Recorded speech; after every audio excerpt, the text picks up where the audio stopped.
চাঁদাবাজকে চাঁদাবাজ বললে আপনার বিরুদ্ধে মামলা দেওয়া হবে। আজকে নাসিরউদ্দিন পাটোয়ারির মুখ বন্ধ যদি তারা মামলা দিয়ে করতে চায় তাহলে তারা বড়ই ভুল করছে। আজকে নাসিরউদ্দিন পাটোয়ারির বিরুদ্ধে যদি মামলা দেওয়া হয় বাংলাদেশে শত শত নাসিরউদ্দিন পাটোয়ারি মুখ তৈরি হবে।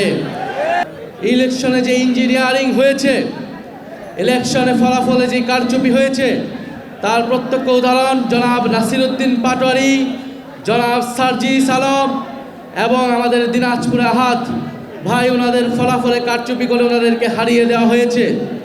এছাড়া 11 জোটের নেতৃবৃন্দদের বিভিন্ন দলের এমপি প্রার্থীদেরকেও হারিয়ে দেওয়া হয়েছিল। আমরা গণতন্ত্রের সাথে রাষ্ট্রীয় স্থিতিশীলতার স্বার্থে এই ফলাফল নিয়ে আমরা 2টি শপথ নিয়েছি, কিন্তু সরকার দল যারা সরকার গঠন করেছে তারা একটি শপথ নিয়েছে। তারা এই নির্বাচনের পরে শপথের দিনই তারা জনগণের প্রতি যে কমিটমেন্ট সেই কমিটমেন্ট তারা ভঙ্গ করেছে। এবং আমরা ধীরে ধীরে দেখতে পাচ্ছি 1 মাসও হয়নি কিন্তু দেশ আজকে কোন দিকে যাচ্ছে। আজকে বাংলাদেশ ব্যাংকে মব তৈরি করে সেই ব্যাংক দখলের চেষ্টা করা হচ্ছে। সংসদে সরকারে ঋণ খেলাপিদেরকে নিয়ে যাওয়া হয়েছে। আজকে দুদকের মতো প্রতিষ্ঠানকেও দলীয়করণ করার চেষ্টা করা হচ্ছে।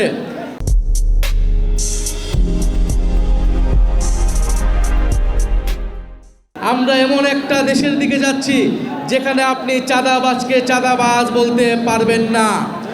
চাঁদাবাজকে চাঁদাবাজ বললে আপনার বিরুদ্ধে মামলা দেওয়া হবে। সেই পুরনো কায়দা, সেই পুরনো সিস্টেম, কিন্তু তারা ভুলে গিয়েছে এই প্রজন্মের সাথে সেই পুরনো কায়দায় আচরণ করে লাভ নাই। প্রচুর মামলা, হামলা, হুলিয়া এগুলাকে অতিক্রম করেই গণ অভ্যুত্থান হয়েছে। জাতীয় নাগরিক পার্টি শহীদের রক্তের উপরে দিয়ে বাংলাদেশে প্রতিষ্ঠিত হয়েছে।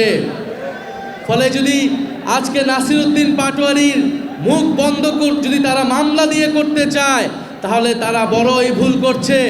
আজকে নাসিরউদ্দিন পাটোয়ারির বিরুদ্ধে যদি মামলা দেওয়া হয় বাংলাদেশে শত শত নাসিরউদ্দিন পাটোয়ারি মুখ তৈরি হবে।